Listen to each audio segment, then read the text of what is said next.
Welcome back to the Tech Explorer. I'm Mark, and today, Jenny, we're diving into something that sounds, straight out of a science fiction novel, but it's happening right now. I'm Jenny, and you're not kidding, Mark. When you first told me about this, I thought you were pranking me. We're talking about computers that are alive? Like, actually alive? Exactly. The topic that really caught my attention this week is, this computer chip is alive. And it's not a metaphor, Jenny. There's a startup in Australia called Cortical Labs that's actually growing live human neurons and integrating them into traditional computer chips. Okay, hold up. Human neurons? As in brain cells? On a microchip?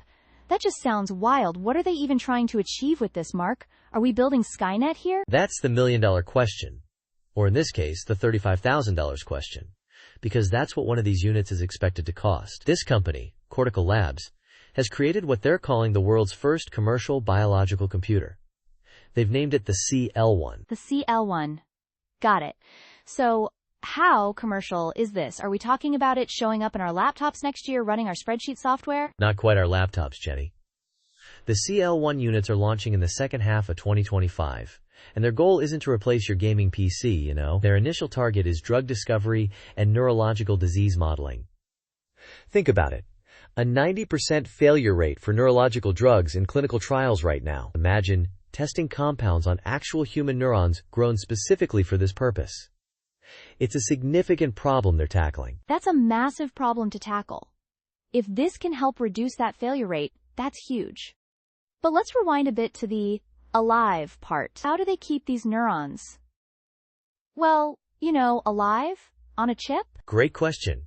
It's a whole intricate system. The CL1 has what they call a perfusion circuit. Quote, think of it as a miniature life support system. It filters waste, controls temperature, mixes gases, and keeps nutrients circulating in what's essentially a nutrient-rich broth. These chips are self-contained units. They don't even need an external computer to operate, which is pretty wild if you think about it. So it's like a tiny, self-sufficient neural aquarium. And how long do these neurons stay viable? Are we talking a few days, weeks? According to Live Science, the system keeps neurons alive for up to 6 months. That's a big jump from earlier prototypes. That extended viability is key for meaningful research and commercial use. You can't really do much with a chip that dies in 2 days. 6 months! That's impressive. But what about the computer part? What can these living computer chips actually do? Can they, browse the internet? Solve complex equations, become self-aware? Not exactly browsing the internet, but they can do something even more fascinating. Learn. Cortical Labs had a predecessor to the CL1 called DishBrain. Quote, and guess what DishBrain taught itself to do? Play Pong. They taught themselves Pong? You're joking! Like the classic video game Pong? How does a collection of neurons even learn that? Does it have little neural fingers? They did. It's quite something.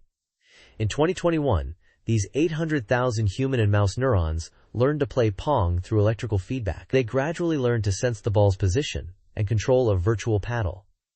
And here's the kicker. They learned to play in just 20 minutes. Compare that to traditional AI models that need millions of examples and hours, even days, of training. It's like biological learning is just fundamentally different, far more efficient for certain tasks. 20 minutes for Pong? My jaw is quite low right now. That implies a completely different type of intelligence or learning capabilities. So, if they're doing this with human neurons, are there ethical questions?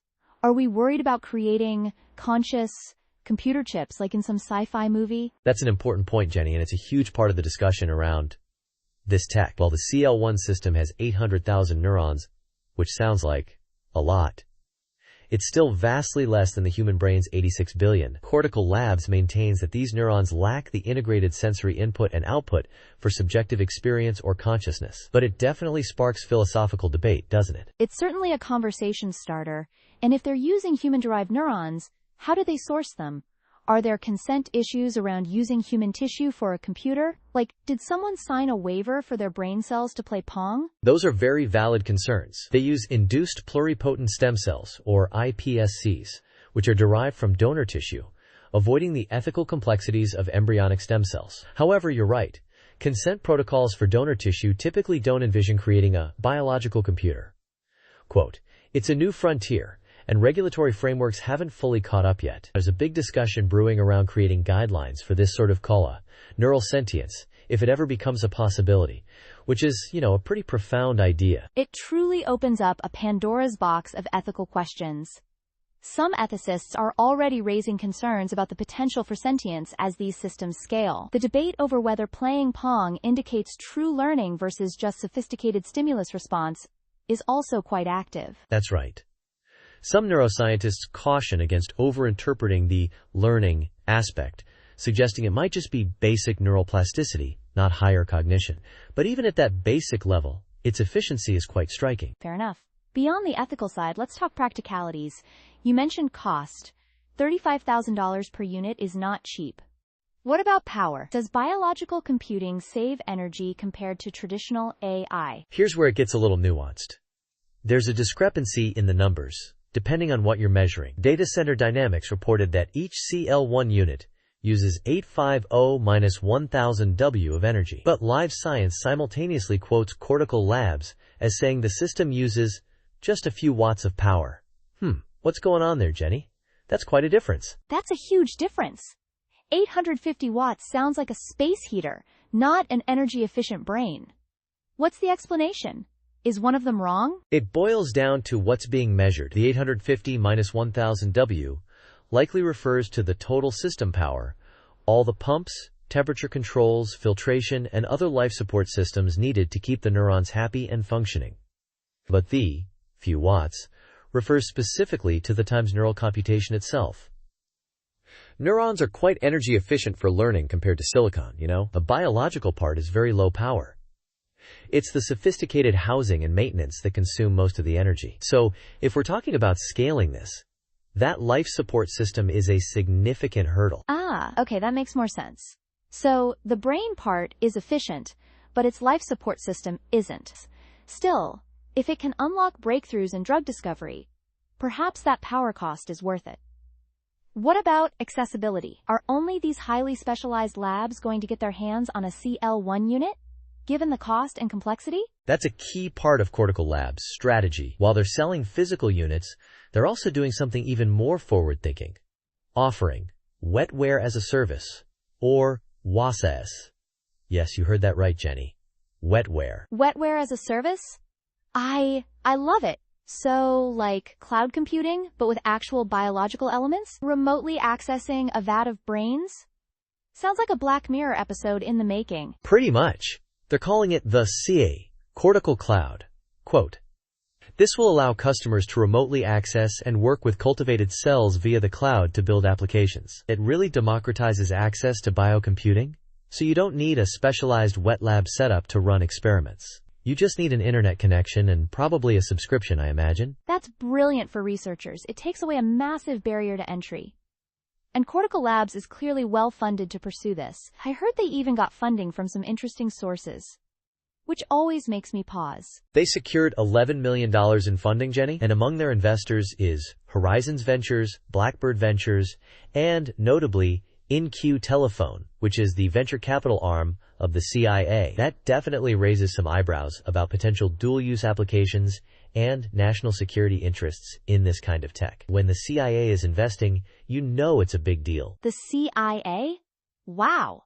That's a clear signal about the perceived strategic importance of this technology, from drug discovery to who knows what. Some might even worry about it paving the way for surveillance or advanced interrogation techniques, given the investor. It also makes you wonder about the ethical lines that might get blurred down the road. Exactly.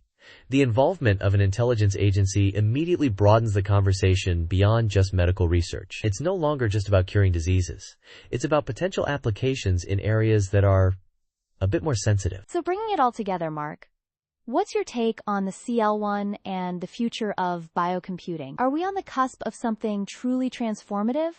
Or is there still too much hype around it? I think it's one of the most exciting and perhaps unsettling advancements we've talked about in a long time. It demonstrates that biological systems can perform computational tasks with efficiency silicon can't match, especially for learning and adaptation. It's not going to replace your home PC or your gaming CPU, but it could revolutionize drug development and neurological research, potentially saving countless lives. which is a big win. But, with great power. Right. And the fact that it's launching commercially next year means these ethical discussions about consciousness, neuron sourcing, and even the power implications are no longer theoretical. They're immediate, and we need to reckon with them now. Precisely.